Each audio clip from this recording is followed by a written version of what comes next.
Our goal this week is to finish the 10th chapter of Pesahim, which is the chapter we're dealing with the Seder service itself. And when we get to the 10th chapter, we will notice that the 10th chapter concludes with issues of pigul notar, of leftover sacrifices. And we've all talked before about the fact that there is some kind of parallelism between matzah, which if we leave over for too long, turns into Hametz. Yeah, if we leave our dough for too long, it turns into Hametz, so we have to get rid of it. And if we leave the sacrificial meat for too long, we have to get rid of it. There's some kind of parallel here. So before we enter the 10th chapter, which is going to conclude on these ideas, we need to conclude the 3rd chapter, because the 3rd chapter will make clear, or the conclusion of the 3rd chapter makes clear this kind of parallel track between Hametz, matzah, and sacrifices or leftover sacrifices. So that's our task today. We're going to conclude the 3rd chapter, and that will put us into a position where we can begin the 10th chapter tomorrow, and we will then conclude the 10th chapter by the end of the week. We then take a break for a little while, but the 10th chapter deals with the Seder, so it's very, very important that we do learn it before Seder night. That's the program for the week. Let's jump in now to the 3rd chapter and the 7th. We're at the 7th Mishnah. Someone who's on his way to slaughter his Pesach sacrifices. So we're the day before Pesach, right? We're on the 14th. He's on his way to slaughter his Pesach sacrifice, but maybe he's got other mitzvot to do as well.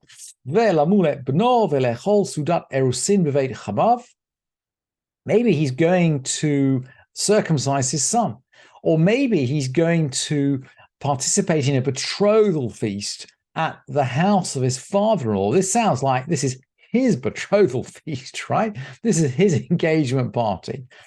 So he's on his way to these events. And he realizes that he's got Hametz at home. He's out on the 14th. These are all, by the way, mitzvot, and the meal, the betrothal meal, is considered a Sudat mitzvah. So he's on his way to a mitzvah, whether it's slaughtering his Pesach, circumcising his son, attending a Sudat mitzvah. And he remembers he's got Hametz at home. What's he going to do? By midday, it becomes he's transgressed on Bal Yera'eh, or on Bal Yera'eh. It shouldn't be seen. If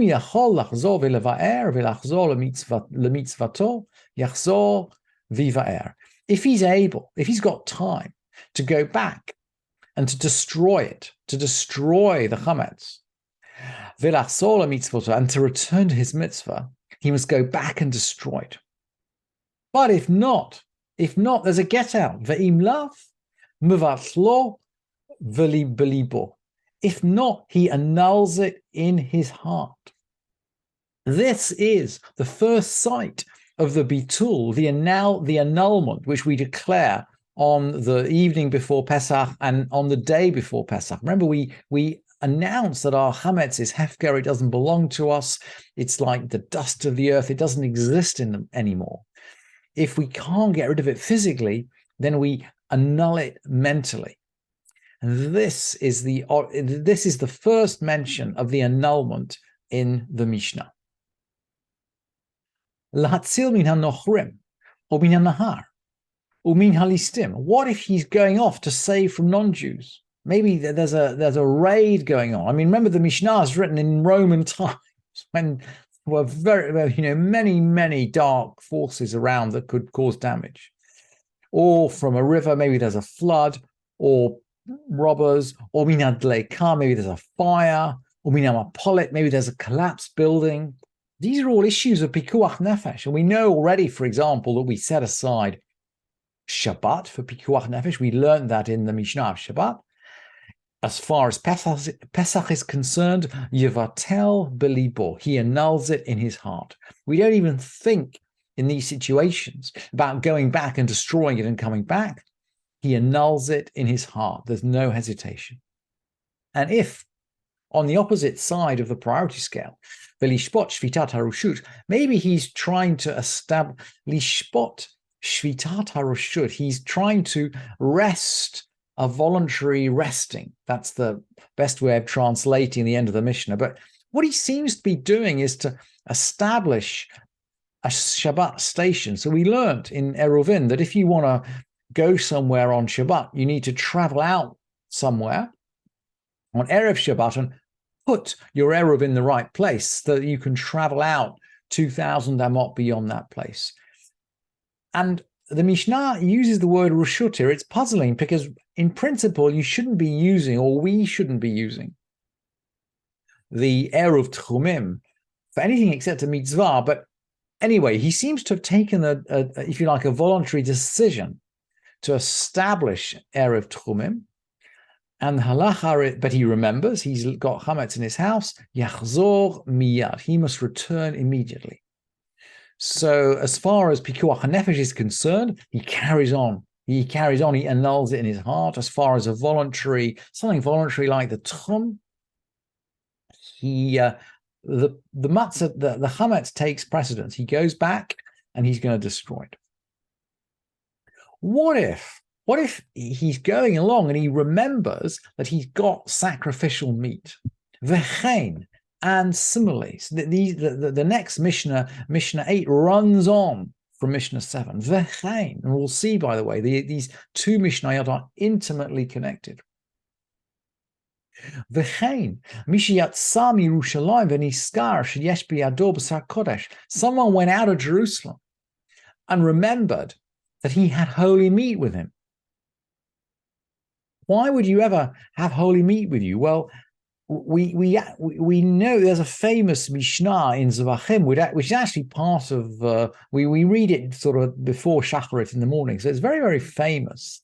Habachor be'maseh be'Pesach, Ketoshim Kalim, the firstborn offering, the animal tithe offering, the Pesach offering, their Ketoshim Kalim, they're kind of like their lightweight holiness. And we can slaughter them anywhere. And Shineba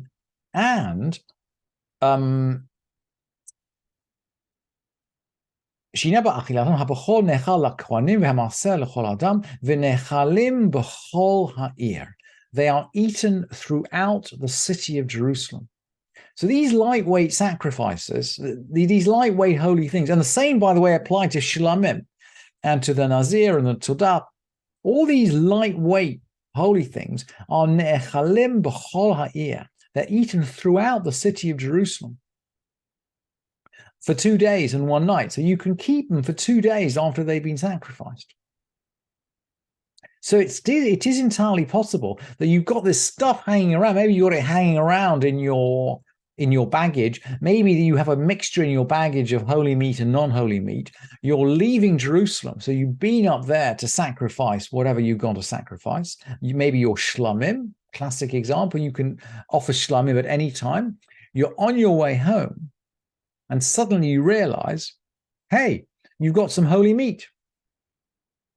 You remember you got holy meat with him. What's the halacha? Im avar tzofim sorfo bimkomo. If he's past Scopus, if he's already gone past Mount Scopus, he burns it right where he is. So we burn holy meat just like we burn chametz. Ve'im lav, if he hasn't gone past Scopus, chozer v'sorfo lifnei habira ma'atzeh hamaracha. If not, he returns and he burns it in front of the temple with the wood of the altar pile. In other words, he does what he should have done originally. And for what quantity must they go back? Rabbi Meir Omer, zeh vazeh v'chabetza. Rabbi Meir says for both, like an egg. Now, what is both, right? We're only talked about one kind of meat. Both, but remember, this Mishnah is the continuation of the previous Mishnah about Hametz. We're talking about Hametz and Kodashim.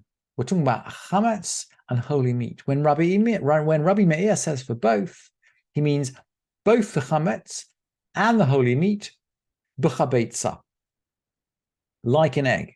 This is different. Well, we'll think about that in a sec. Rabbi Yehuda Omer ze v'ze b'chazait. Rabbi Yehuda says for both like an olive. Remember when we were learning the halacha of the dough, which is stuck in the cracks of the kneading trough, we learned that anything more than an olive is material. So the regular halacha for chametz is that if it's like an olive, we have to get rid of it. Anything less than olive, we don't have to worry. By the way, crumbs are absolutely not chametz. Absolutely not chametz. It has to be more than an olive.